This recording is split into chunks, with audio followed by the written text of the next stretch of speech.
नमस्कार, आप देख रहे हैं प्राइम न्यूज और मैं हूं आपके साथ आलोक शुक्ला। आज प्राइम न्यूज पर किसी सियासी चर्चा की बजाय हम बात करेंगे पर्यावरण की, क्योंकि शायद आज जमाने ने जीवन के इस सबसे अहम हिस्से यानी पर्यावरण के बारे में सोचना ही बंद कर दिया है। ऐसे में यूपी की योगी सरकार ने बड़े पैमाने पर पौधारोपण का अभियान चलाया है।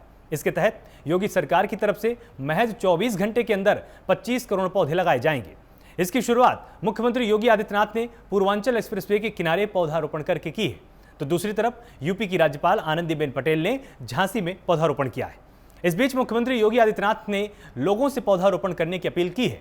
तो आज प्राइम न्यूज भी इस अपील के साथ अपनी चर्चा की शुरुआत करता है कि आप भी सोसाइटी से जुड़े इस काम में अपना साथ दें, कम से कम एक पेड़ लगाकर अपना योगदान जरूर दीजिए। तो आज हम अपनी अगले 1 घंटे की चर्चा यहां पर करेंगे और जानेंगे कि पेड़ लगाकर हम किस तरह सोसाइटी की मदद कर सकते हैं। इसके लिए सरकार के क्या प्लान्स हैं और हमारी क्या जिम्मेदारी है, सब कुछ समझेंगे अगले 1 घंटे की चर्चा में। तो लगातार आप जुड़े रहिए हमारे साथ। तो प्राइम न्यूज यहां पर सबसे पहले आपसे यह भी अपील करता है कि पौधे लगाइए और जीवन को बचाइए, क्योंकि मुख्यमंत्री योगी आदित्यनाथ का भी महाअभियान लगातार जारी है। पर्यावरण को बचाना है, पौधे लगाना है, क्योंकि वृक्षों से ही आपको ऑक्सीजन मिलती है। जिस तरह से कोरोना महामारी ने ऑक्सीजन के वक्त, जब ऑक्सीजन की भी मारामारी हो रही थी चारों तरफ, तब आपको समझ में आया होगा कि ऑक्सीजन कितनी ज़रूरी है हम सभी के लिए। क्योंकि अगर ऑक्सीजन ही हमको खरीदनी पड़ जाए, उसकी कीमत, उसके सिलेंडरों की कीमत आपने देखी होगी, 50,000 75,000 जैसी कीमत वसूली गई, जो कि 1,000 रुपए के सिलेंडर आते थे सामान्य रूप से। इससे आप अंदाजा लगा सकते हैं कि वृक्ष कितने ज़रूरी हैं। अगर पेड़ हैं तो समय पर मानसून आता है, समय पर बारिश होती है, जिससे किसान अपनी लहलहाती हुई फसल को खड़ा कर पाता है। तमाम इन्हीं मुद्दों को ध्यान में रखते हुए, इन्हीं विषयों को ध्यान में रखते हुए योगी सरकार अब लगातार इस बात के लिए संकल्पबद्ध है कि हम कम से कम 25 करोड़ पौधे लगाएंगे। ये लक्ष्य रखा गया है। अगर ये लक्ष्य पूरा होता है तो निश्चित रूप से पूरे उत्तर प्रदेश को इससे काफ़ी लाभ होगा, पर्यावरण बहुत अच्छा होगा, ऑक्सीजन की जो किल्लत थी वो भी दूर होगी, और साथ ही वातावरण में जो प्रदूषक हैं, जो प्रदूषण बहुत ज़्यादा फैल चुका है, जिन प्रदूषकों के चलते उनकी भी मात्रा कम होगी। क्योंकि जब बारिश होती है तब आपने देखा होगा कि कई जगहों पर अम्लीय वर्षा होती है। जो बड़े महानगर होते हैं उनमें सल्फर डाइऑक्साइड जैसी गैसों की मात्रा बहुत अधिक हो जाती है वातावरण में। तो जब वहाँ पर बारिश होती है तो इसी को आप लाल वर्षा के रूप में आप जानते होंगे। ये प्रदूषकों की वजह से होती है। जब प्रदूषण बहुत अधिक मात्रा में वातावरण में घुल जाता है, जब बारिश होती है तो H2O यानी जो पानी का रासायनिक नाम है उसके साथ मिलकर वो अम्ल बनाते हैं, और वो अम्ल नदी नालों की मदद से हमारे आसपास के पानी में इकट्ठा होते हैं, जिससे कि हमारे आसपास का पानी भी खराब हो जाता है, भूमिगत जल भी खराब हो जाता है। क्योंकि जब ये अम्लीय वर्षा के जरिए जमीन में पानी जाता है तो उससे जो पीने का पानी है उसकी गुणवत्ता में बहुत ज़्यादा गिरावट आती है। पीने का पानी तो खराब होता ही है, वातावरण खराब होता ही है, साथ ही तमाम महामारियां जन्म लेती हैं। तो पेड़ कितना जरूरी है आज, इसीलिए ये बहुत व्यापक विषय लगा, इस पर चर्चा बेहद जरूरी है। सरकार की क्या तैयारियां हैं, विपक्ष ने इस पर अब तक कितना काम किया था, और अगर विपक्ष सत्ता पक्ष बनता है तो आखिर यहां पर विपक्ष किस तरह से काम करेगा आने वाले दिनों में। अगर सरकार ने 25 करोड़ का लक्ष्य रखा है तो विपक्ष की क्या कोशिश रहेगी, कितने पेड़ लगाने चाहिए, क्या इस मुद्दे पर सरकार के साथ यहां पर विपक्ष दिखाई देता है। तो ये बड़ा एक अभियान चलाया गया है सरकार की तरफ से, इसकी सराहना होनी चाहिए। लेकिन इसमें क्या कहीं पर कोई खामी है, विपक्ष का क्या मानना है? विपक्ष इसको सिर्फ और सिर्फ एक तरह से ये मानकर तो नहीं चल रहा है कि ये दिखावा हो रहा है या जनता का ध्यान बटाने की कोशिश हो रही है, क्योंकि लगातार ये कहा जा रहा है विपक्ष की तरफ से कि इस तरह की कोशिशों से ज़्यादा जरूरी है कि बेरोजगारी दूर की जाए, लोगों को भुखमरी से निजात दिलाई जाए। वृक्ष तो लग ही रहे हैं, इसके लिए इतना ज़्यादा प्रोपेगेंडा करने की क्या जरूरत है, ये विपक्ष का आरोप है। लेकिन यहाँ पर सत्ता पक्ष और विपक्ष दोनों के प्रवक्ता हमारे साथ होंगे, साथ ही हमारे साथ समाज सेवी होंगे अमित पांडे, और साथ ही पर्यावरणविद भी हमारे साथ होंगी रीना राठौर। तो इनसे समझने की कोशिश करेंगे ये पहल कितनी ज़रूरी हो जाती है पूरे प्रदेश के लिए, और पेड़ लगाने से कितने बड़े व्यापक परिवर्तन होते हैं। इसलिए मैंने आपको संक्षेप में समझाया कि प्रदूषण से लेकर हमारे स्वास्थ्य से लेकर वातावरण से लेकर हमारे जीवन तक हर एक मोड़ पर, हर एक पहलू पर ये वृक्ष असर डालते हैं। तो 25 करोड़ निश्चित रूप से एक बड़ा लक्ष्य है, पूरा होना चाहिए, और इससे भी बड़ा लक्ष्य अगले साल के लिए फिर सरकार को रखना चाहिए, तय करना चाहिए कि 25 करोड़ पर ही बात ना रुके, ये 30 करोड़ हो, 35 करोड़ हो, तो धीरे धीरे जिससे हमारा वातावरण शुद्ध हो। उत्तर प्रदेश की जनसंख्या आपको मालूम है 24 करोड़ है, जिस हिसाब से पेड़ काटे गए अंधाधुंध, जिस तरह से भवन निर्माण हुए, खेतों को उजाड़ा गया, खेतों में भी जो पहले वृक्ष हुआ करते थे उनको भी काट दिया गया खेती के चक्कर में, उनको किसी अन्यत्र जगह पर लगाने से कितना लाभ होगा।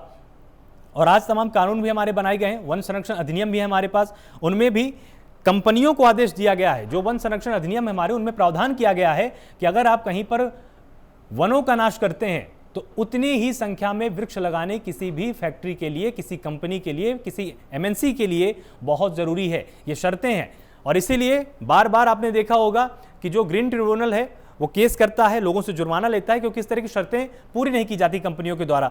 अगर वृक्ष काटे गए हैं तो उतनी ही संख्या में वृक्षों को लगाना भी अनिवार्य किया गया है। तो वन संरक्षण अधिनियम में किस तरह की प्रावधान है और इन्हीं पेड़ों की वजह से हम सबकी सांसें चलती हैं। और कोरोना महामारी ने ये सबक हम सभी को ज़रूर सिखाया है कि अगर ऑक्सीजन हमारे पास ना रहे तो हम जीवन में उसकी कोई भी कीमत देने के लिए तैयार हो जाते हैं। आपने देखा होगा जिस तरह से ऑक्सीजन सिलेंडर्स की ब्लैकमेलिंग की गई, वो कहीं ना कहीं आपकी जीवन जीने की इच्छा ही थी कि किसी ने 50,000 मांगे, लोगों ने उसको 50,000 भी दे दिए, क्योंकि उस वक्त उसकी सांसें सबसे ज़्यादा जरूरी थी, पैसा मायने नहीं रख रहा था। इसीलिए भ्रष्टाचार हुआ, कालाबाजारी हुई। और अगर ये वृक्ष इसी तरह से हमारे पास होते, हमारे पास ऑक्सीजन होती, तो शायद ही इतना ज़्यादा संघर्ष करना पड़ता। तो निश्चित रूप से सरकार की पहल सराहनीय है, लेकिन इसमें राजनीतिक बातें तो जरूर होंगी। हमारे साथ समाजसेवी अमित पांडे होंगे, हमारे साथ प्रवक्ता बीजेपी के गुलेश शेख होंगे, संदीप त्रिपाठी प्रवक्ता कांग्रेस हमारे साथ होंगे और रीना राठौर पर्यावरणविद के रूप में हमारे साथ होने वाली हैं। तो इन सभी से हम समझेंगे कि आखिर क्या तैयारी है सरकार की और इससे कितना लाभ हो सकता है, समाज का क्या योगदान होना चाहिए, ये हम जरूर आज समाजसेवी से यहाँ पर समझेंगे कि क्या ये सिर्फ और सिर्फ सरकार की ही जिम्मेदारी है या जो लोग हैं उनको भी इसमें मेहनत करने की ज़रूरत है। क्या हमको नैतिक रूप से, क्योंकि अगर मौलिक अधिकारों की बात हमारे संविधान में की गई है कि अगर तमाम अनुच्छेदों की दुहाई देकर हम हाई कोर्ट, सुप्रीम कोर्ट जाते हैं और ये बताते हैं कि हमारे मौलिक अधिकार का हनन हुआ है, उल्लंघन हुआ है, क्या 51 का में जिन मौलिक कर्तव्यों की बात की गई है उनके प्रति हमारी कोई जिम्मेदारी नहीं है? इसकी बात जरूर हम यहाँ पर समाज सेवी से कहेंगे। आप सब भी लगातार जुड़िएगा हमारे साथ इसमें जरूर समझिए कि एक वृक्ष लगाना कितना ज़रूरी हो जाता है। वो आपको फल भी देता है, आपको छाया भी देता है, आपको ऑक्सीजन भी देता है, और बाद में जब मृतप्राय हो जाता है तो उसकी लकड़ी से आप अपने घर का फर्नीचर भी बनाते हैं। तो जब से उसका पौधारोपण किया जाता है, तब से जब फिर उसको काटा जाता है, तब तक वो सिर्फ और सिर्फ आपको देता है। बदले में सिर्फ आपसे कुछ समय की निगरानी, थोड़ा सा पानी वृक्ष आपसे मांगते हैं। तो इसलिए ज़रूरी है आप भी इस चीज़ को समझें कि उनकी ऑक्सीजन के चलते ही हम सब की सांसें चलती हैं। आपको याद होगा जब बहुत ज़्यादा आबादी पूरे देश में नहीं हुआ करती थी, हमारे बहुत ज़्यादा भूभाग वृक्षों से भरे थे, तो जो बाहर के आक्रांता आते थे वो यहाँ पर देखकर चकित रह जाते थे। जब महमूद गजनबी आए या जब बाबर आए या जो भी अंग्रेज आए, जब इन्होंने देखा कि यहाँ पर जिस तरह का वातावरण है, वो मरुस्थलीय इलाकों से आए, जो पहाड़ी प्रदेश थे उनसे आए, उसके बाद इन्होंने यहाँ पर देखा कि इस तरह का वातावरण शायद ही कहीं पर है, यहाँ पर आए और यहीं के होके रह गए। इसके पीछे हमारी मिट्टी का, हमारे पेड़ों का, हमारे जो वन थे, जो हमारा वातावरण था, उसका बहुत बड़ा योगदान था कि जो भी देश में हमारे आया उसके बाद वो यहाँ से जा नहीं पाया। तमाम ऐसे अंग्रेज थे जो कि देश के आज़ाद होने के बाद भी यहीं पर रह गए, यहाँ से गए नहीं और यहीं पर उन्होंने अंतिम सांसें ली अपनी। तो ये हमारे वातावरण का ही योगदान था, हमारी संस्कृति का योगदान था, और उसमें वृक्षों का बहुत ज़्यादा महत्व है, क्योंकि ऐसी जलवायु शायद ही किसी देश में पाई जाती है कि आप यहाँ पर अगर उत्तर की तरफ जाएंगे तो आपको बर्फ मिलेगी, और अगर आप दक्षिण की तरफ जाएंगे तो आपको समुद्र मिलेगा, अगर आप पूर्व की तरफ जाएंगे तो आपको पर्वत मिलेंगे, अगर आप पश्चिम की तरफ जाएंगे तो आपको नदियों का एक विशाल जंजाल वहां पर मिलेगा। तो पर्यावरण के लिए सरकार का प्लान क्या है? सिर्फ 24 घंटे के अंदर 25 करोड़ पौधे लगाने का टारगेट रखा गया है। बड़ा लक्ष्य है, 5 करोड़ पौधे जुलाई खत्म होने तक लगा दिए जाएंगे। ये एक बड़ा लक्ष्य यहाँ पर रखा गया है और सीएम योगी ने पूर्वांचल एक्सप्रेसवे के किनारे भी पौधे लगवाए हैं। राज्यपाल आनंदीबेन पटेल ने झांसी में सिमरधा डैम पर पौधे लगाए हैं। ये बड़ी शुरुआत है। 100 साल से पुराने वृक्ष को सरकार हेरिटेज पेड़ की मान्यता दी जाएगी। अगर कोई वृक्ष आपके आसपास भी है और 100 साल से अधिक पुराना है, आप सीधे उस पर क्लेम कीजिए, उसको हेरिटेज वृक्षों की सूची में रखा जाएगा। और वन महोत्सव में कुल 30 करोड़ पौधे लगाने का लक्ष्य रखा गया है। तो बहुत बड़ा लक्ष्य है सरकार का, और 25 करोड़ पौधे जब लगेंगे तो सोचिए उत्तर प्रदेश की तस्वीर क्या होने वाली है। बहुत ही सुंदर तस्वीर बनेगी। और इसके बाद सरकार का लक्ष्य भी है कि सिर्फ और सिर्फ 25 करोड़ पे सिलसिला नहीं रुकेगा, इसके आगे भी जाना है। लेकिन यहाँ पर बात थोड़ी सी राजनीतिक भी हम करेंगे। हमारे साथ प्रवक्ता कांग्रेस के भी होंगे, संदीप त्रिपाठी जी होंगे हमारे साथ, लेकिन समाज सेवी से भी हम यहाँ पर मंथन करने की ज़रूरत है कि क्या सरकार को ही हर जगह पर आगे आना चाहिए? क्या हमारी कोई जिम्मेदारी नहीं है कि हम भी अगर एक एक पेड़ लगाएं तो 24 करोड़ की आबादी है, सोचिए संख्या कहाँ से कहाँ तक पहुँच सकती है, और उसकी निगरानी भी की जा सकती है। कहीं ऐसा ना हो कि सरकार की जिम्मेदारी मान के आप अपने घरों में बैठे रहें और कुछ ऐसे काम जो आप कर सकते हैं, बहुत ही आसानी से आप कर सकते हैं, उसमें कुछ ज़्यादा निवेश भी नहीं करना है, वो कार्य किए जाने चाहिए। तो इसलिए आज पर्यावरण के सरकार के प्लान के साथ साथ हम आपकी जिम्मेदारियों की भी बात करने वाले हैं कि इसका कितना ज़्यादा महत्व हो जाता है। आपको बताएं कि 100 साल से जो पुराने वृक्ष होंगे उसको योगी सरकार हेरिटेज पेड़ की मान्यता देगी और हेरिटेज वृक्षों को सरकार की तरफ से संरक्षण भी दिया जाएगा कि अगर वो हेरिटेज है तो उसके रख रखाव, उसकी सुविधा, उसकी पहचान की सारी जिम्मेदारी वन प्रभाग को सौंपी जाएगी, जिससे कि अधिकारी आएंगे या जो कुशल उसके रखरखाव के जानकार होंगे वो आएंगे, उसको लगातार देखते रहेंगे कि कहीं कोई बीमारी तो नहीं है, कहीं कोई फंगस तो नहीं लगा पेड़ में या फफूंद तो नहीं लगी है जिसके चलते पेड़ का जीवन धीरे धीरे नष्ट हो रहा हो। ये तमाम चीज़ें सरकार देखेगी और उसको हेरिटेज की मान्यता दी जाएगी। तो आपको भी एक गर्व की अनुभूति होगी कि अगर आपके आंगन में या आपके पड़ोस में कोई ऐसा वृक्ष है जो कि 100 सालों से अधिक है और वो एक हेरिटेज वृक्ष है, बहुत सारे बच्चों की यादें उसके साथ जुड़ी होती हैं, तो उसको संभाल कर रखना आप सबकी भी जिम्मेदारी है। आप सब भी कोशिश कीजिए कि अगर इस तरह का वृक्ष आपके पास है उसकी जानकारी आप स्थानीय प्रशासन को दीजिए, उसको सरकार की तरफ से मान्यता मिलेगी और उसके रखरखाव की भी व्यवस्था सरकार द्वारा की जाएगी। आपको उसको काटना नहीं पड़ेगा, उसकी लगातार व्यवस्था की जाएगी। तो जो उम्र उसकी 100 साल है वो हो सकता है 150 साल तक भी आपके बीच में रहे, 1-2 पीढ़ी आपकी और भी उस वृक्ष को देख पाएंगी। ये सारी कोशिशें सरकार इसलिए कर रही है क्योंकि बहुत ज़रूरी है।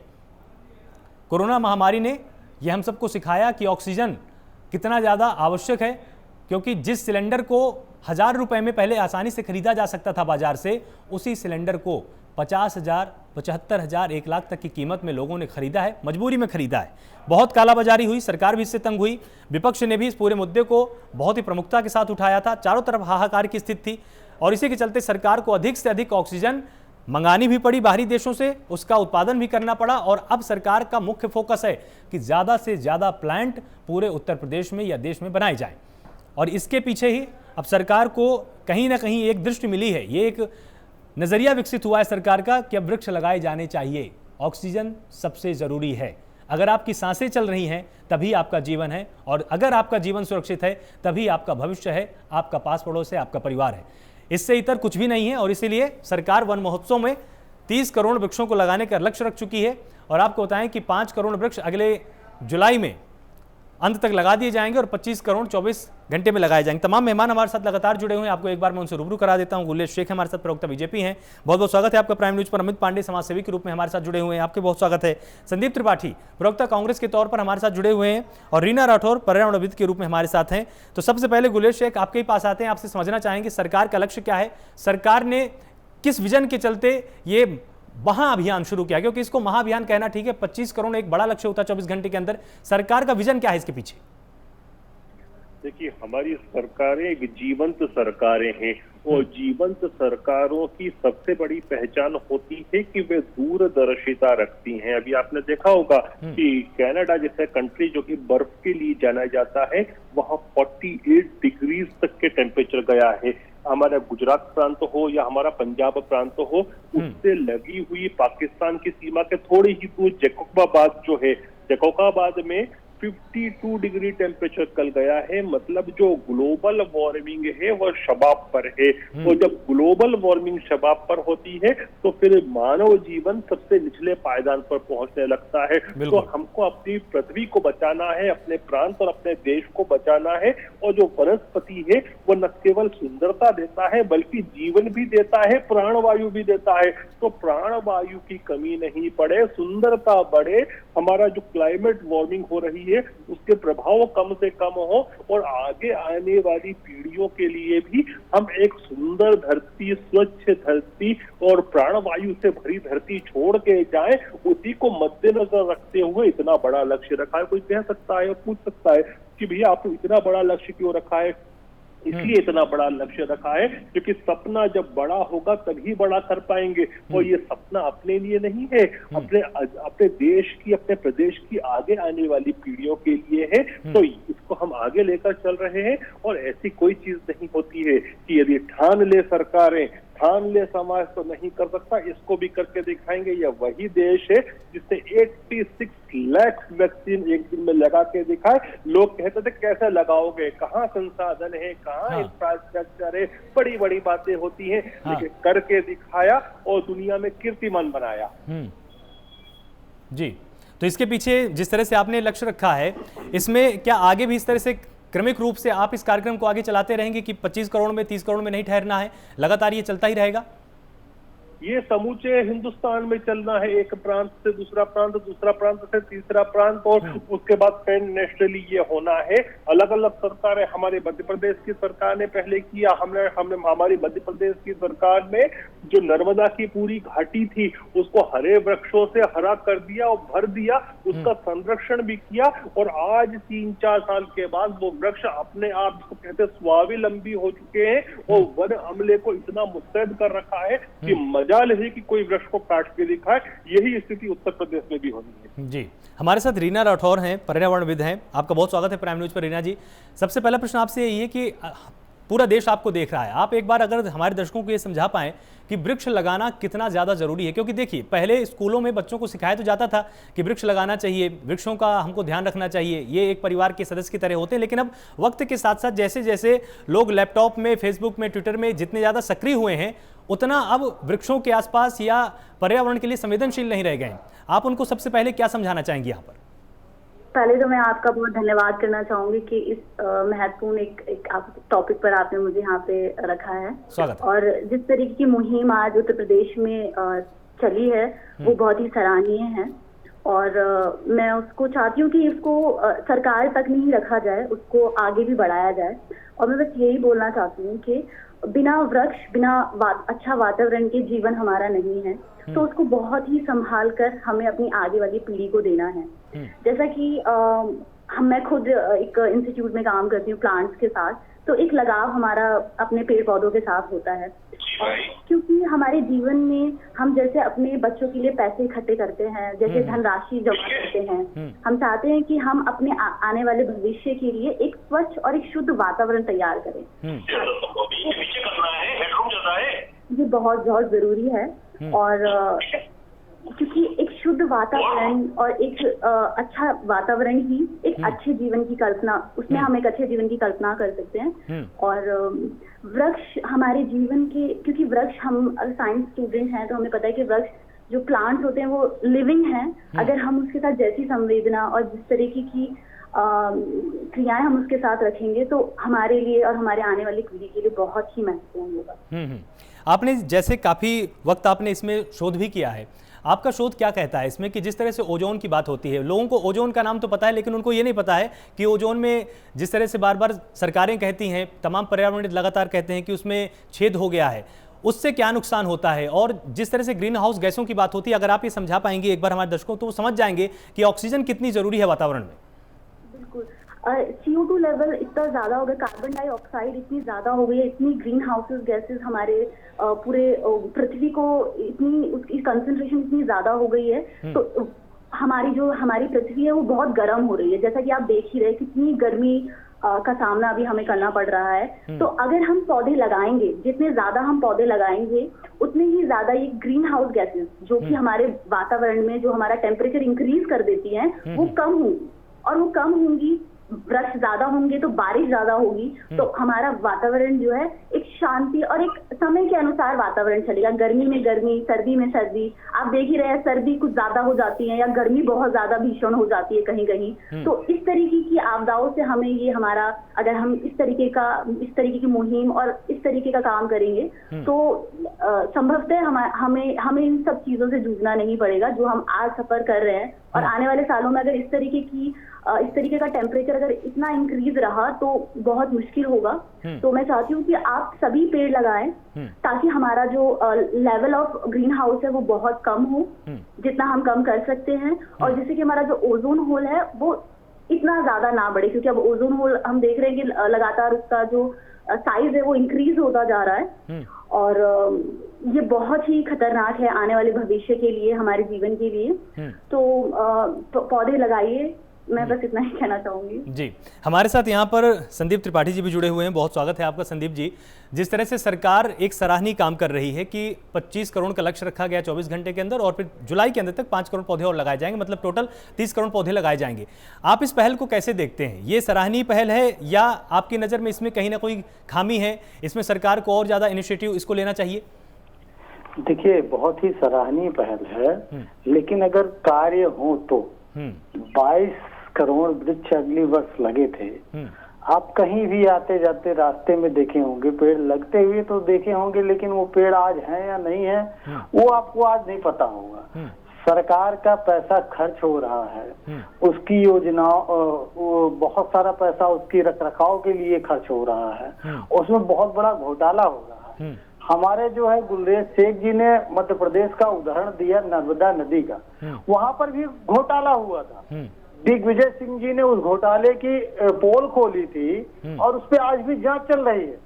वहां पर किस तरीके से वृक्षारोपण के नाम पर जो है घोटाला हुआ, वही आज कुछ वही सेम पैटर्न आज उत्तर प्रदेश में हो रहे हैं। कहने के लिए 30 करोड़ 20 करोड़, आप ये बताइए, अखिलेश यादव जी ने 5 करोड़ वृक्ष लगवाए, फिर सरकार आई 20 करोड़ लगे, फिर उसके बाद दूसरी सरकार आती है तो लगते हैं, आपकी ही सरकार में दूसरा वर्ष आता है तो 22 करोड़ आप लगाते हैं। तो इतने वृक्ष हैं कहाँ? अगर उसके 50% वृक्ष भी उत्तर प्रदेश में होते, सुरक्षित होते, 50 नहीं मैं कह रहा हूँ 25% भी सुरक्षित होते, तो जो है आज उत्तर प्रदेश का पर्यावरण का जो है चेंज हो गया होता, जो हमारे यहाँ ऑक्सीजन लेवल है वो बढ़ गया होता हमारे जो मौसम में। तो ऐसी चीजें हैं नहीं। तो आप इस तरीके से जो एक इवेंट मैनेजमेंट करते हैं, अभी एक बहुत हास्यास्पद बात मैं कहूंगा, और अभी फेसबुक पर मैं देख रहा था, कल या परसों की बात है,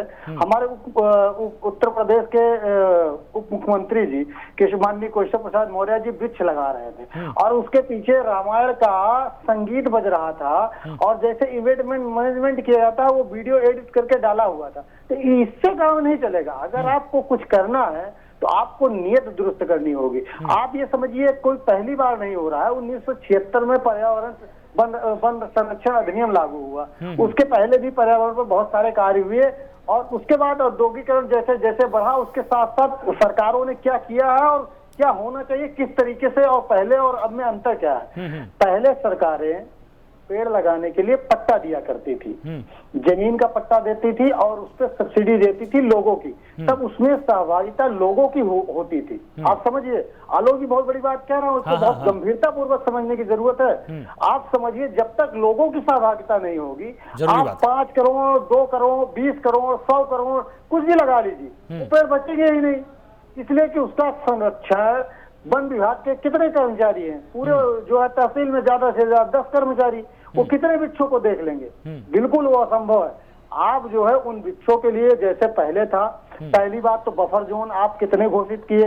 आप अगर बहुत पर्यावरण से प्रेम है तो आप कितने बफर जोन नए घोषित कर दिए, जो पहले घोषित थे वही आज भी घोषित है। आप उन बफर जोनों में जो है लगातार वहां पर पेड़ों की कटाई हो रही है। आप समझिए, मलिहाबाद की बात आज करते हैं आप, तो किसकी देन है?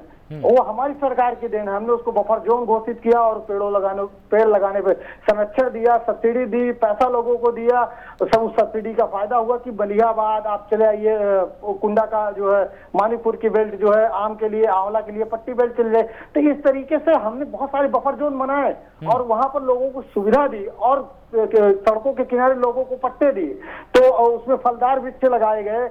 उससे लोगों को ये लगा कि हाँ यार चलिए, पेड़ हमें नहीं मिलेंगे लेकिन फल तो कम से कम मिलते रहेंगे, हमारे आने वाली पीढ़ियां खाती रहेंगी। तो लोग जो है बढ़ चढ़ के उसमें हिस्सा लिए और पट्टा लिए और पेड़ लगाए। और आज सरकार क्या कर रही है? सिर्फ एक ड्रामेबाजी कर रही है, उसका कोई फायदा हो नहीं रहा है। पिलर गड़ रहे हैं, तार घेरे जा रहे हैं, अंततः वो टूट जा रहा है, पेड़ खत्म हो जा रहे हैं और कितने लग भी पा रहे हैं। कोई जियो टैगिंग नहीं हो रही है, ना कोई रिकॉर्ड है। चाहे जैसे भ्रष्टाचार कर लीजिए, भ्रष्टाचार का तो आप आलम यह है कि आप देख ही रहे हैं, जब पीपीआई किट और जो है आपकी उसमें घोटाला हो जा रहा है जांच की किट में, तो ये तो वृक्ष है। तो भ्रष्टाचारी तो हर जगह, इस सरकार में तो लगातार भ्रष्टाचार बढ़ा और भ्रष्टाचार तो इस तरीके से बढ़ गया है कि प्रतापगढ़ जनपद में इनके सांसद, इनके 2 सांसद हैं, इसमें से 1 सांसद, 2 मंत्री, 3 मंत्री हैं, जिसमें से 2 विधायक, ये सब लोग प्रशासन के खिलाफ, डीएम और एसपी के खिलाफ धरने दे रहे थे कि जो है ये भ्रष्टाचारी हैं। तो इस तरीके से भ्रष्टाचार फैल गया है। तो यहाँ पर अमित जी, अब आपके पास एक बार आना चाहेंगे और यहाँ पर समझना बहुत जरूरी हो जाता है कि अगर जन सहभागिता नहीं होगी किसी भी एक बड़े महाअभियान में, तो क्या वो महाअभियान सफल हो पाएगा? क्योंकि देखिए 30 करोड़ वृक्ष मान लीजिए लगा दिए गए, लेकिन अगर समय रहते उनको पानी नहीं मिला, खाद नहीं मिला, अगर उनका संरक्षण नहीं हो पाया, तो निश्चित रूप से कुछ पौधे तो इसमें बेकार हो ही जाएंगे। इसलिए जन सहभागिता होनी कितनी जरूरी है और जो भी है हमारा समाज, जितनी भी हमारी आबादी है, चाहे वयस्क हो चाहे उसमें प्रौढ़ व्यक्ति हो, उनकी क्या जिम्मेदारी बनती है इन तमाम महाअभियानों में? सर्वप्रथम बाबा काशी विश्वनाथ की धरती से आप सभी को महादेव। मैं कुछ अभी हम लोगों ने पिछले 2 से 3 वर्षों में कुछ अभियान चलाए थे काशी में वृक्षारोपण के संदर्भ में। लगभग 10,000 पौधों को हमने लगाया है। अभी पूर्व में हमने यहाँ पे एनडीआरएफ ग्राउंड में भी कुछ पौधों को लगाया है। वहां पे हमने एक आसान सा रास्ता ढूंढा। जितने वहां पे एनडीआरएफ के जवान थे उन्हें प्रत्येक एक जवान के नाम से एक पौधे को लगाया और उसके संरक्षण की जिम्मेदारी हमने उन जवानों को दी। ऐसे ही हम जहां पे भी पौधों को लगाते हैं, जहां भी हम वृक्षारोपण करते हैं, किसी न किसी को संरक्षण की जिम्मेदारी देते हैं। आज जिस तरीके से देख रहे हैं यूपी में, उत्तर प्रदेश में अभी आदित्यनाथ योगी जी महाराज ने वृक्षारोपण महाकुंभ की शुरुआत की है। लगभग 30 करोड़ पौधों को लगाया जाएगा पूरे प्रदेश में। सर्वप्रथम जैसे हम जो सबसे बड़ी गंभीर समस्या आती है वह वायु, जल और भूमि, जो जीव जंतुओं का समावेश यही पर्यावरण है। लगातार वायुमंडल में तापमान बढ़ता चला जा रहा है। जो हमारी औद्योगिकरण है, जो उनके नालों की गंदगी है जो नदियों में जा रही है, वो जहरीले होते चले जा रहे हैं। इसके लिए हमें एक रास्ता ढूंढना पड़ेगा कि उन पानी को, जो गंदे पानी आ रहे हैं, उसका हम लोग कहाँ पे डंप कर सके। इसके लिए भी हमें रास्ता निकालना होगा। और हम दूसरी एक बात और कर लेते हैं कि सबसे महत्वपूर्ण विषय आता है कि जिस जगह पे अभी सरकार जैसे भी जहां जहां पे पेड़ लगा रही है, किसी न किसी को संरक्षण देगी। वन विभाग को संरक्षण की जिम्मेदारी मिली है। लगातार उसकी सिंचाई का भी प्रावधान करना पड़ेगा। मानव जाति में जिस तरीके से जनसंख्या का विस्तार हो रहा है, लोग शहरीकरण चारों तरफ बढ़ते चले जा रहे हैं। ये शहरीकरण आज की सबसे बड़ी गंभीर समस्या है। और गांवों से कट के लोग शहरों की तरफ भाग रहे हैं। जंगलों को काटा जा रहा है, पेड़ों को काटा जा रहा है। मनुष्य इतना अंधा हो गया है विस्तार करने में, तो वो लगातार कहीं ना कहीं से पर्यावरण को दूषित कर रहा है, पर्यावरण को नुकसान पहुंचा रहा है। जिसकी अभी आप कुछ दिन पहले जब ये जो सेकंड वेव आई कोरोना की, जो ऑक्सीजन की इतनी बड़ी महामारी थी, हम लोगों ने टीम बना के कहीं ना कहीं से लोगों को सहयोग किया। रात भर हम लोग कभी कभी कई के दिन ऐसे गुजर जाते थे कि हम लोग सो भी नहीं पाते थे। हम लोग जहां से भी फोन आता था कि इनकी कैसे मदद की जाए, इनको कैसे सुविधा पहुंचाई जाए। तो इन सबसे बचाव का ये जो कारण है, सबसे बड़ा लक्ष्य लेके चलना है पर्यावरण। अभी आदरणीय संदीप त्रिपाठी जी ने कहा कि आरोप और प्रत्यारोप लेके आ गए। चाहे वो राष्ट्रवाद की बात हो, चाहे वो समाजवाद की बात हो, जब भी ऐसे विषय आते हैं आप लोग आरोप और प्रत्यारोप आ जाते हैं। हम लोग यहाँ इतने अच्छे अभियान के तहत शामिल हुए हैं, एक अच्छे डिबेट का हिस्सा हैं। लोगों को जागरूक किया जाता है कि हम लोग कैसे, किस तरीके से लोगों को जागरूक करके विस्तार कर सकते हैं, पर्यावरण के लिए कार्य कर सकते हैं। लेकिन आप यहाँ पे भी आके लगातार लोगों को बदलाने का काम कर रहे हैं। मेरा निवेदन है कि ऐसे मुख्य मुद्दों को कोशिश करके समाज हित के, जो राष्ट्रवाद के, राष्ट्रहित के मुद्दे हैं, लोगों को जागरूक करने का काम करें। आप भी पेड़ लगाएं। आप जब पेड़ लगाएंगे मुझे याद करिएगा, आपके साथ मैं पेड़ लगाऊंगा और उसके संरक्षण की जिम्मेदारी मैं लूंगा। आलोक जी, हमारे मित्र से एक सवाल है। अभी बता रहे हैं, हमें ज्ञान दे रहे हैं। आप इनसे पूछिए कि भारत सरकार के पर्यावरण मंत्रालय ने कितने प्रोजेक्ट रोके हैं पर्यावरण संरक्षण के नाम पर। मैं इनको बता देता हूं कि हमारी यूपीए सरकार ने 300 प्रोजेक्ट रोक रखे थे, जो इनकी सरकार आते ही वो प्रोजेक्ट जो है लागू कर दिया इन्होंने। वो जहाँ छत्तीसगढ़ की कोयला खदान का मसला रहा हो और जहाँ उत्तर प्रदेश का गंगा एक्सप्रेस वे का रहा हो। आप हमें ज्ञान देंगे, आप हमें बताएंगे कि क्या क्या है क्या नहीं, राष्ट्रभक्ति आप हमें सिखाएंगे। आप भाजपा को आप ये बताइए, हमने ये कहा कि मैं ये कह रहा हूँ, सुन लीजिए जवाब सुन लीजिए संदीप जी, जवाब सुन लीजिए। मैं ये कह रहा हूँ, हाँ मैं सुन लीजिए, अगर मैं ये कह रहा हूँ ज्ञान नहीं दे रहा हूँ, पेड़ों की जिम्मेदारी दी जाए, आपसे निवेदन कर रहा हूँ। वही बात आप कह रहे हैं कि एनडीआरएफ के जवानों को बनाते हैं, जिम्मेदारी देते हैं, बात करने आए हैं। तरीके के बाद मत करिए। सुनिए, हम लोग यहाँ पे पर्यावरण की बात करने आए हैं कि किस देखिए, तरीके से हम लोग कमी होगी तो उसका सवाल उठाया जाएगा। नहीं, हम लोग लेकिन यहाँ कमी का उजागर नहीं करने आए। हम लोग यहाँ पे बात करने आए कि किस तरीके से वृक्षारोपण किया जाए या पर्यावरण के लिए कार्य किया जा सकता है। हम लोग इस विषय पर चर्चा करने आए। हमारी सरकार ने 22 करोड़ वृक्ष अगले वर्ष लगाए। सामाजिक कार्यकर्ता जनता के पैसे हैं, हमारे पैसे हैं, हमारे टैक्स के पैसे से लगाए। बिल्कुल हमें वो पूछेंगे नहीं कि उन वृक्षों में क्या हुआ। एक एक करके बोलिए ना, एक एक करके बोलिए। हाँ आलोक जी, अगर मैं ये सवाल उठा रहा हूँ कि 22 करोड़ वृक्ष अगली वर्ष लगे, उनका क्या हुआ? इसमें कौन सी गलत बात है? वो हमारे टैक्स पेयर के पैसे हैं, हमारी जनता के पैसे से लगा हुआ है, वो हमारे जनता के पैसे के संसाधन की चीज है। अगर उस पर सवाल नहीं उठाएंगे तो ये बताइए, हमारा कर्तव्य है सवाल उठाना। विपक्ष में होने के नाते हमने पहले ही कहा कि बहुत ही अच्छी पहल है, लेकिन अगर उस पहल को अच्छी तरीके से क्रियान्वित किया जाए तो। और दूसरी बात, हमने उदाहरण भी दिया पिछली सरकारों ने किस तरीके से इसके लिए कार्य किया, जो कि वो जिसका रिजल्ट मिला है वो आज चाहे आप काशी क्षेत्र जाते होंगे तो आपको रास्ते में मानिकपुर, मलिहाबाद या आपके बनारस में कितने बफर जोन बने हुए हैं, तो किसने बनाया? हम ही ने बनाया। औद्योगिकरण के साथ साथ अपने बफर जोन बनाकर जो है पर्यावरण संरक्षण के लिए वृक्षों को लगाया और जो है वन क्षेत्र को बढ़ाया है। वो हमने कम नहीं होने दिया, हमने बढ़ाया है। आज वो इन सरकारों में कम हो रहा है। अगर उससे हम सवाल नहीं पूछेंगे, ठीक है, जवाब तो ले ये लीजिए बताइए ना। बात कहाँ से ठीक है, आएगी? ठीक है, प्रश्न आपका आ गया। अमित जी बोलिए। सर्वप्रथम मैं आपको धन्यवाद करता हूं कि आपने कहा कि ये एक नेक पहल है। ये आप भी सही रास्ते पे आए हैं कि ये नेक पहल है। मैं भी ये कहना चाहता हूँ, मैंने ये पहले नेक बात की पहल है। शुरुआत हम हुई लोग थी। आप मेरी सुनिए, हम इस नेक पहल के भागीदार क्यों? हमको तो इसका भागीदार बनना चाहिए ना। इसमें जो कमियां हैं हम बिल्कुल समय समय पे आप उजागर कर रहे हैं, आप उजागर करते रहिए ताकि हम इससे सीखेंगे, सरकार सीखेगी और ये उठाना भी चाहिए सामाजिक लोगों को जो कमियां हैं। आप उठा रहे हैं, उजागर कर रहे हैं, सरकार के लोग सुन रहे होंगे, आगे इसका सही से रास्ता ढूंढेंगे, प्रावधान करेंगे। हाँ, जैसे जहां पे वृक्षारोपण हुआ है, आप जिस तरीके से बता रहे हैं कि 22 करोड़ वृक्षारोपण हुआ है, वो कहाँ गए, उसकी देखरेख कौन कर रहा है, इसकी पूर्ण जिम्मेदारी जो है वन विभाग को दी गई है। और जो जहां पे भी वृक्षारोपण किए गए हैं, जिस तरीके से मैंने बताया कि अभी कुछ दिन पहले जब हमने वृक्षारोपण किया था तो एक एक जवान के नाम से वृक्ष को लगाया था। उसी तरीके से जिस क्षेत्र में भी वृक्षारोपण हो रहा है, किसी न किसी को इसका संरक्षण देना चाहिए ताकि उसकी देखरेख हो सके। इस तरीके से हम उस वृक्षों का संरक्षण कर पाएंगे। और बहुत बहुत धन्यवाद, इस बात को आपने स्वीकार किया सबके सामने की नेक पहल है। अरे आप बताएंगे, वही बात कह रहे हैं, नेक पहल है। अरे पहले भी हुआ, कोई नई चीज है क्या? मोदी जी पहुंच गए बनारस तो उसका असर हो गया इतना। 2014 के बाद ही सब कुछ हो रहा है, आपको ये लगता है? इसके पहले दुनिया थी ही नहीं, दुनिया में वृक्ष नहीं थे, वन नहीं थे, कुछ था नहीं। 2014 के बाद, 2017 के बाद ही सब कुछ हो रहा है। क्या बात कर रहे हैं आप? ठीक है, जवाब ले लेते हैं। गुलेश जी, आप यहाँ पर कुछ कहना चाह रहे थे बीच में। ये जो बातें हो रही है ना, इसको कहते हैं डॉग फाइट होना, पॉलिटिकल डॉग फाइट है। और इस डॉग फाइट से हित किसी का, जनता का तो नहीं होता, पॉलिटिशियंस का हो सकता है। तो मेरी इच्छा भी नहीं थी ऐसी बात करने की, लेकिन ये जो बातें हो रही है हास्यास्पद बातें हैं कि आज से पहले दुनिया नहीं थी। भैया दुनिया नहीं थी तो हम कहाँ से आते? सबको सब दिख रहा है किसने क्या किया है, इसीलिए हमको बार बार आशीर्वाद भी देती है जनता। अभी कुछ देर पहले कांग्रेस के महोदय कह रहे थे कि मध्य प्रदेश का मैंने उदाहरण दिया तो दिग्विजय सिंह जी महाराज कह रहे थे कि भ्रष्टाचार हुआ। अरे भैया 1.5 साल से ज्यादा कमलनाथ जी की सरकार बतौर प्रवक्ता में बार बार चिल्लाता रहा कि आप दिखाओ कि किसी ने भी एक नए पैसे का भ्रष्टाचार किया हो तो टांग दो ना उसको।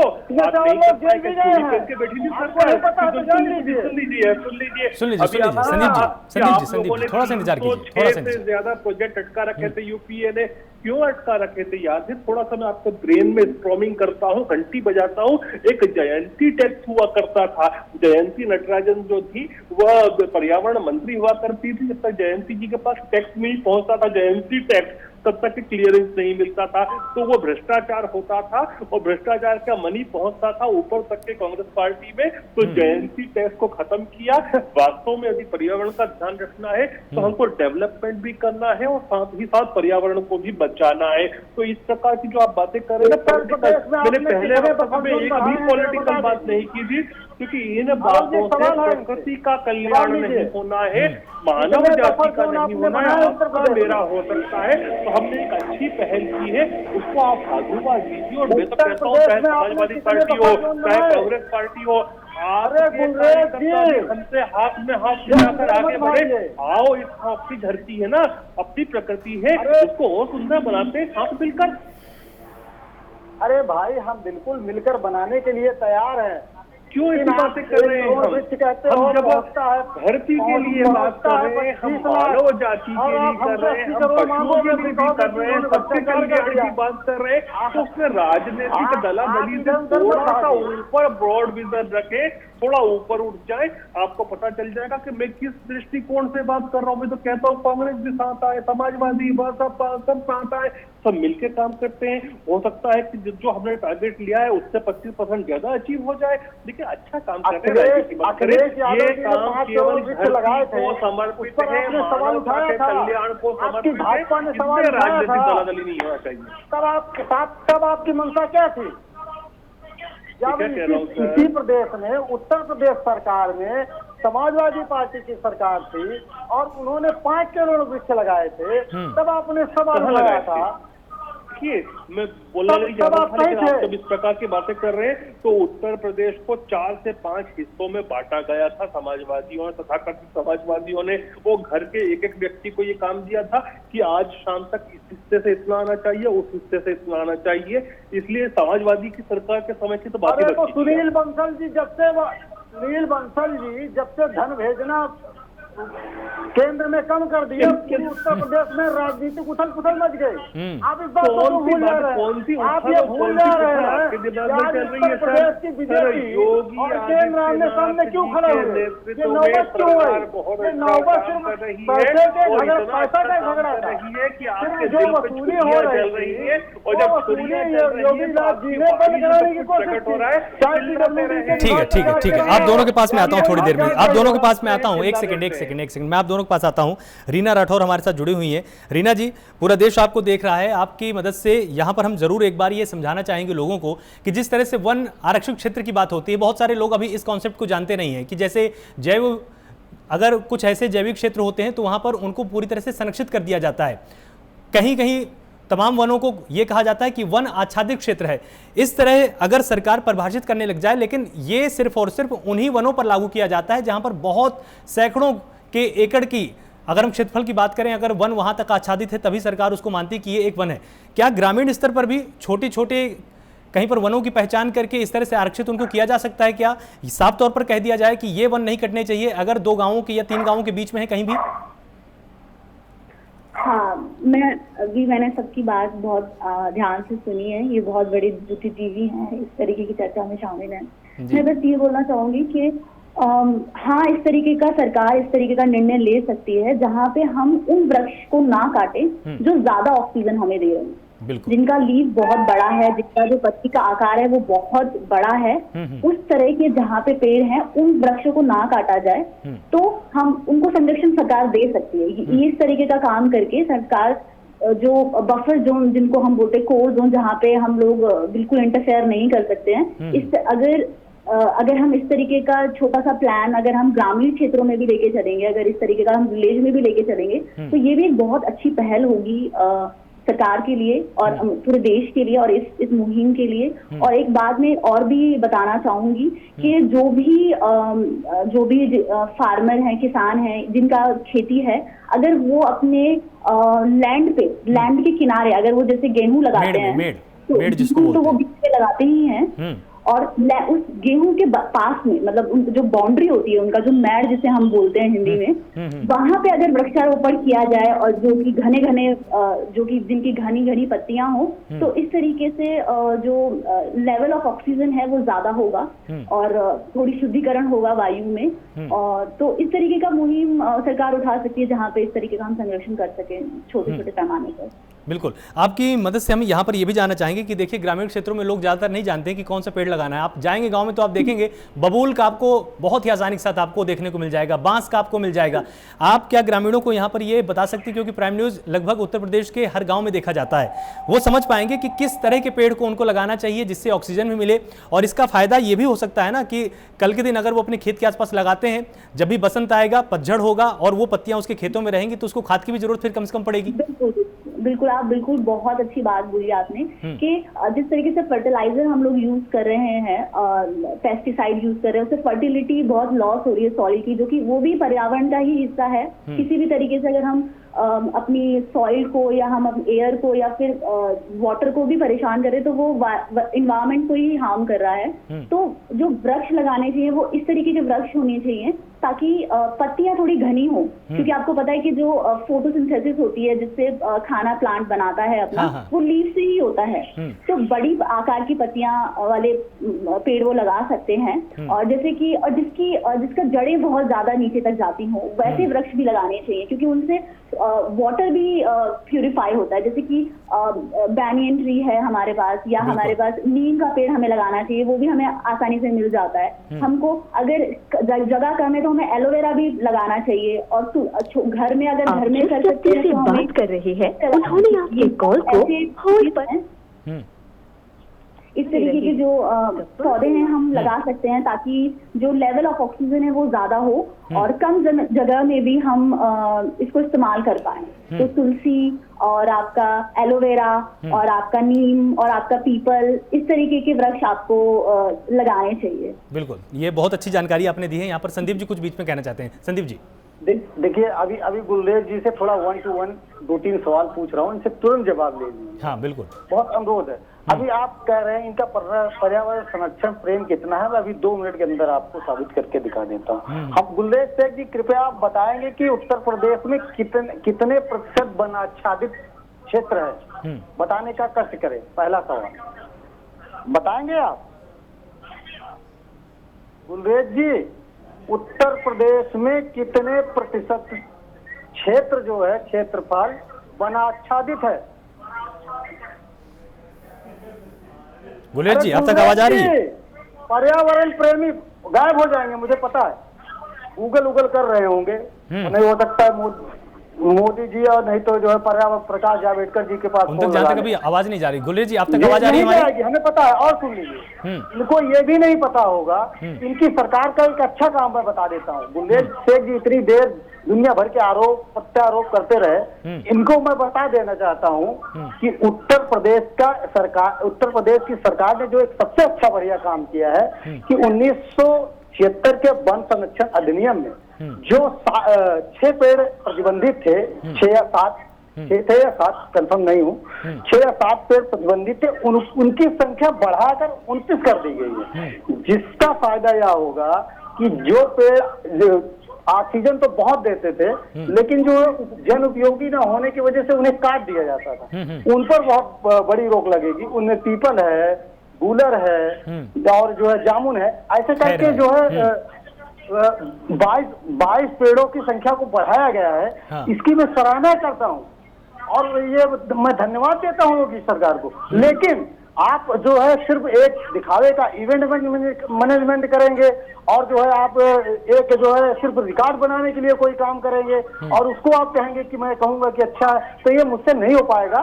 अमित जी को भी मैं यह बताना चाहता हूं कि अमित जी, हम जो आप कह रहे हैं ऑक्सीजन अगर इस प्रदेश को उपलब्ध होगी तो मैं भी रहता हूँ, मेरे बच्चे भी इसी में रहने वाले हैं, कोई भी सरकार करे। हाँ, राजनीतिक जो है प्रतिद्वंदता या राजनीतिक जो चीज होती है वो अलग विषय होते हैं, लेकिन आप हर चीज को इवेंट मैनेजमेंट की तरह बना देंगे तो उसमें सवाल उठना शुरू होंगे। आप इस सरकारों ने, जैसे हमने कहा कि पहले भी काम हुआ है, लेकिन आप ऐसा प्रदर्शित करते हैं पहले कुछ हुआ नहीं है, अब आज सब कुछ हो रहा है। इस तरीके की जब आप बात करते हैं और सिर्फ इवेंट मैनेजमेंट करने के लिए किसी चीज को जो है करते हैं तो उस पर सवाल उठना लाजमी है। हमारी सरकार से मांग है कि अगर आप पर्यावरण संरक्षण के लिए काम करना चाहते हैं तो पहली बात उन योजनाओं को, जो योजनाएं सरकारें भी हैं, बहुत से आपके प्रोजेक्ट चल रहे हैं, अगर उनमें विश्व अभी जो है पूर्वांचल एक्सप्रेस वे निकल रहा है, बहुत से ऐसे क्षेत्र से उसमें गए हैं जो कि जंगल से होकर गुजर रहा है और वो उसको इधर उधर घुमाकर थोड़ा बहुत जो है वृक्षों को बचाया जा सकता था।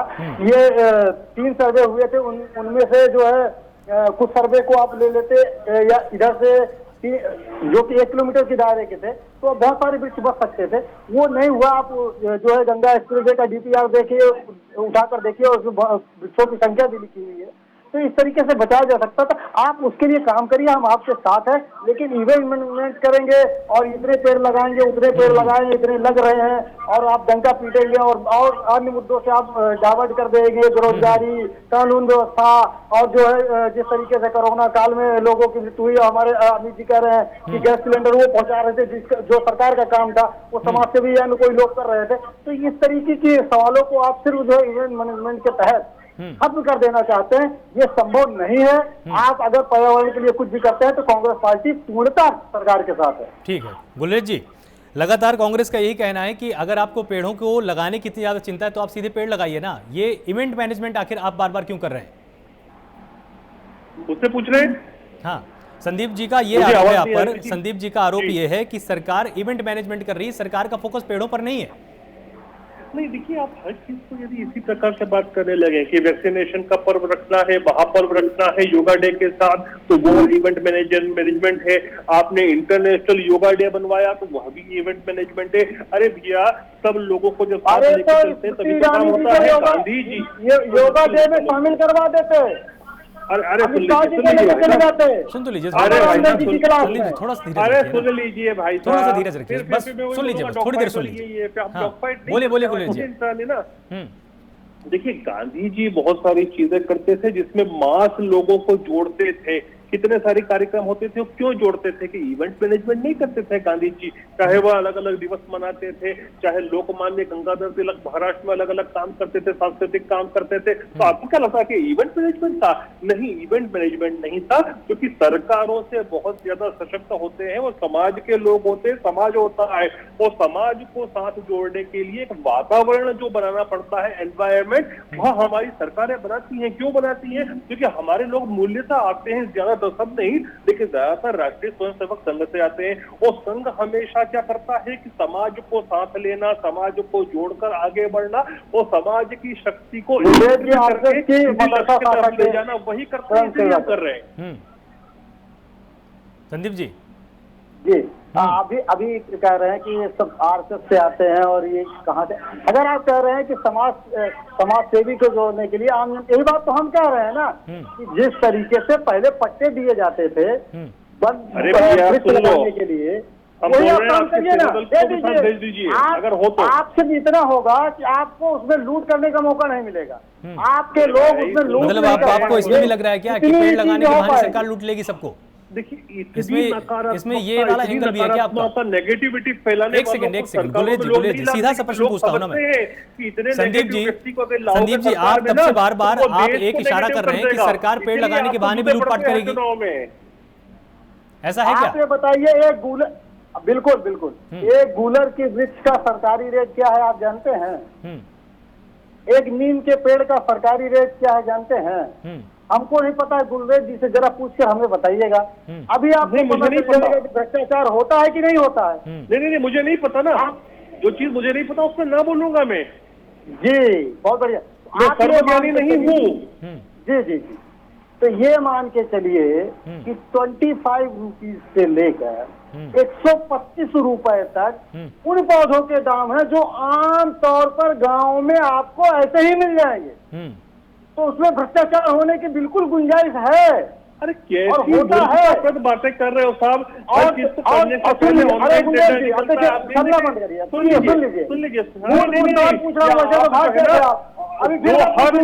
गूगल कर लिया और फिर बता दीजिए उत्तर प्रदेश कितने बना, उत्तर प्रदेश में कितना क्षेत्रफल बनना आच्छादित है, कितना क्षेत्र बनना आच्छादित है बता दीजिए। पूरा चाहते हो क्या हिंदुस्तान में? अरे भाई फेकू महाराज के मदरसा से निकले हुए। चलिए ठीक है, इसमें कीमत पर नहीं जाते हैं, इस चीज पर नहीं जाते हैं कि सरकार किस तरह से इसको मैनेज करेगी। यहाँ पर एक जरूरी प्रश्न ये भी है संदीप जी, जिस तरह से जन सहभागिता की बात की जाती है, मौलिक अधिकारों की बात हर कोई यहाँ पर करता है, हर कोई हाई कोर्ट सुप्रीम कोर्ट पहुंच जाता है छोटी छोटी बातों को लेकर कि देखिए मौलिक अधिकार का मेरे हनन हो गया।